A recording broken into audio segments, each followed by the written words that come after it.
Welcome to the Dairy News and Views podcast, a production of the Iowa State University Extension and Outreach Dairy Team. Our podcast covers current educational, research, and industry tools available for your operation to manage healthy cows and calves while producing the highest quality dairy products. Thanks for joining us today on Dairy News and Views from the ISU Dairy Team. I'm Fred Hall, the Northwest Iowa Dairy Field Specialist, and I'm here with Jenn Bentley, the Northeast Iowa Dairy Specialist, as we discuss today's topic. Welcome back to the podcast, Jenn. Well, good morning, Fred. Good to be here. Corn silage harvest is complete here in Iowa, as most of it's now in bags and bunkers. Producers now anticipate how this year's corn silage might feed out, as many have collected samples for analysis, trying to get a handle on digestibility and milk per ton. This week, we invited Neal Wininger to our podcast to discuss just that. Neal has been with Dairyland Labs for over 4.5 years as feed and forage consultant. In this position, his primary role is to provide technical support to clients and management regarding feed and forage analysis, especially in relation to ruminant nutrition. He also provides some other technical and sales function. Prior to joining Dairyland Labs, he worked in the feed industry as a dairy nutrition consultant for 16 years. Neal, welcome to the podcast. Well, good morning, Fred and Jennifer. Thanks so much for having us involved with your podcast, and we certainly appreciate the opportunity. Neal, we know that corn silage makes up a major portion of a Midwest dairy herd ration.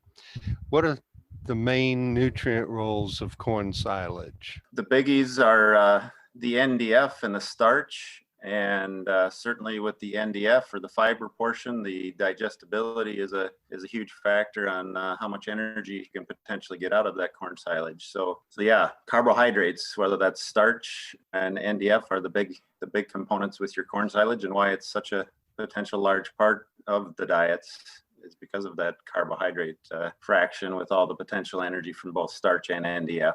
You know, most of our Iowa dairy producers probably had a really good window this year of opportunity to put up some high quality silage. It seems like the rains held off, either prior to or after the harvest window. Although, more in our eastern half of the state, we had producers dealing with some of that damaged crop due to the derecho. So what does your data show for those Iowa samples versus maybe other states, or some of that historical data that you have? Actually, for the Iowa samples that we've received thus far for new crop, does look like in general the digestibilities are up 2 to 2.5, 3 points on average as far as the NDF digestibility at 30 hours. And of course, inverse to that, the UNDF, or the undigestible fiber portion, is then trended a bit lower than the historical data. On average, the Iowa samples were just a tick higher in NDF, so just around a point higher in NDF, and just a touch lower in starch. So you're missing out on a little bit of starch, but I believe with that uptick in the NDF digestibility, that should help immensely. One other thing we did see, though, the ash that I pointed out in the meeting, was the ash contents on average are a little bit on an uptick as well. So that's something to keep in mind and watch when you're sampling your corn silages. Neal, we use two terms there, the 30-hour and the extended hour. Help our listeners understand the difference in those two. The NDF-D at 30 hours, that's the in vitro digestibility of NDF, how much NDF disappeared in 30 hours in the flask, whereas 240 hours, you're going all the way out 240 hours of digestion, and it's never going to be in the cow, potentially 240 hours. The 240 hour time point works as a good time point of what's never going to digest, irregardless of how long it's in the cow. And UNDF 240 as a whole, I think it's kind of in a way replaced looking at lignan. And I'm not saying not to look at lignan, but the downfall of lignan, it's a smaller number and less chance to see differences in between samples when it's a smaller number with less range, where UNDF is a larger number with more range. And actually what we found, it's even more accurate, or more accurate run to run versus say Lignan or UNDF has kind of overtaken Lignan as far as looking at that indigestible fiber fraction. And actually a lot of nutritionists more and more every day, I think somehow are using UNDF 240 in the total diets, using it in some manner in balancing the diets. You had mentioned that we're seeing higher ash content in many of the samples. Is that due to the down corn, or is it, what's causing that? Well, I do think, yeah, you mentioned the down corn in Iowa. I'm sure that certainly could potentially play a large portion of why I see some of that. I also think there's probably some other areas. I mean, we receive samples from a very large geographic area. Certainly the Iowa samples, that's probably a factor. The down corn, there's probably some other areas that probably got some significant rain prior to the harvest, and that potentially added ash in other manners, whether they're tracking some ash right up onto the piles while they're packing, things like that. But certainly the down corn is a factor. We're seeing more and more producers use BMR versus conventional corn silage in their rations due to the fact of increased digestibility. Did you sort out BMR samples? Yes, I did sort out BMR samples both for this year's crop and 3 years crop. The average BMR sample is 66.7% NDFD 30 hour versus all samples averaged 60.5. So on average, about 6 points higher digestibility at 30 hours on the BMR versus all samples. And BMR versus the 3-year data, this year's BMR is at 66.7 versus the historical at 63.8. So the BMRs have a nice uptick in digestibility this year versus the historical data as well. And Neal, during the webinar, you were able to show us some of those distribution tables, showing the different nutrients available from the corn silage. Can you help explain some of those to us and how they compare to the previous years? You bet. Yeah, I shared some distribution tables of various nutrients in the corn silage this year versus the 3-year data. The crude protein trended just a tick higher. There again, the ash, I touched on the ash already a little bit, but the ash trended upwards a little bit. As a whole, the NDF contents were virtually the same, so the distribution curves were spot on. One of the big areas where the distribution changed was again on the NDF digestibility at 30 hours. Saw a nice slide to the right, meaning the NDFDs on average increased around 2 to 2.5, 3 points. And then inverse to that, of course, is the UNDF 240 distribution that I shared. And the UNDFs trended lower, which is inverse to the NDFDs going higher. So, which is a good thing. Lower UNDF is better. So yeah, I think that kind of covers, then the starch. The starch in general is about the same, or maybe just slightly lower as a whole. The Iowa samples were, like I mentioned already, Iowa samples were maybe just a tick lower with about 1 point to 2 points lower starch. But in general, the starch is pretty close to normal distribution. So I shared a slide that, basically kind of demonstrating, what we normally see for in vitro starch 7-hour values for dry corn, high moisture corn, ear corn snaplage, and basically use that as a comparison versus the corn silage values to kind of help understand what normal in vitro 7-hour values would be. Like I showed on that slide, the corn silage, our average value we see through the lab on corn silage is a value of 73% digestible at 7 hours. The high moisture corn data, and when I call high moisture corn, I took samples over 25% moisture, so I made sure that they were truly high moisture corn. The high moisture corn data averages 63.3% digestible on dry corn on the low end at 47%, and range up to, of course, the corn silage being the high end 7 hours at 73%. And Neal, a lot of producers now are processing their corn silage. Do you think we're improving on that end, or what are you seeing with those samples of unprocessed versus processed corn silage? Yeah, there again, I shared a slide during the presentation, and I think the dairy industry as a whole and our corn silage chopper, our custom chopper people have done a great job as far as improving the industry as a whole. The slide that I shared showed data going going back to 2010 all the way to current, showed the average corn silage processing score over time. And that average from 2010 was, it was around, looks like about 50 to 55 for a CSPS score or corn silage processing score. And the average today is somewhere around 65. As a whole, the industry has improved vastly with processing their corn silage. And of course, I think realizing how important that aspect is. Another measurement I see dairy nutritionists starting to use to determine digestibility is looking at dairy fecal starch.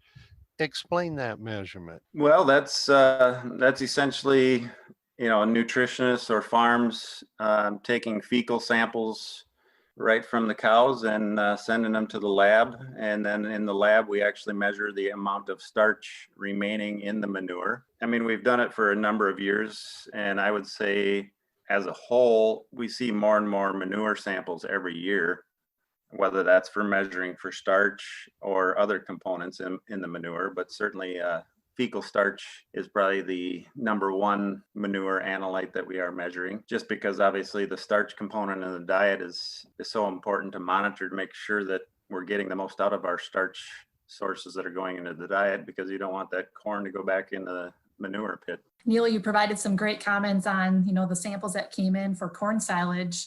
What are you seeing on the alfalfa haylage end? How are those samples looking coming through in 2020? Well, the 2020 alfalfa haylage, I think in general it looks very similar to our 3-year historical data that I shared during the presentation. On average, the crude protein just a little bit over 21%, which pretty much matches the 3-year data. Average NDF of around 36. With the ADF and NDF, the RFV calculates out to an average of 154 in this year's samples versus the historical data of 150 RFV. Just a slight uptick in the NDFD of about a point on average, higher NDFD in this year's alfalfa. So in general, the alfalfa looks good. Do you see seasonal variability within these alfalfa and forage samples, spring versus late season? Yeah, that's a good question, Fred. I certainly do think in most years we do see some seasonal variability. It really depends on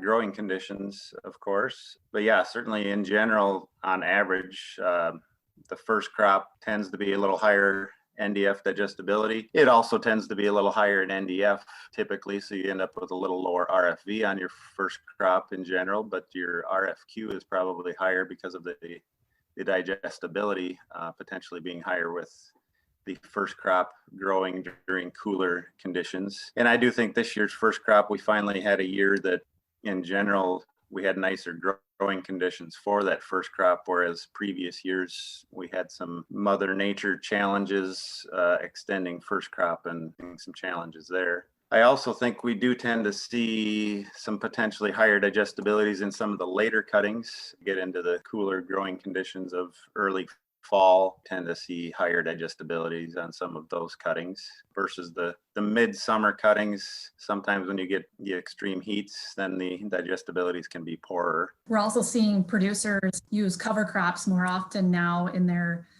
cropping rotation. And, as we plant those cover crops, dairy producers want to get the value out of that, trying to balance that within their rations, whether that's feeding it for heifers or dry cows or their milk cows.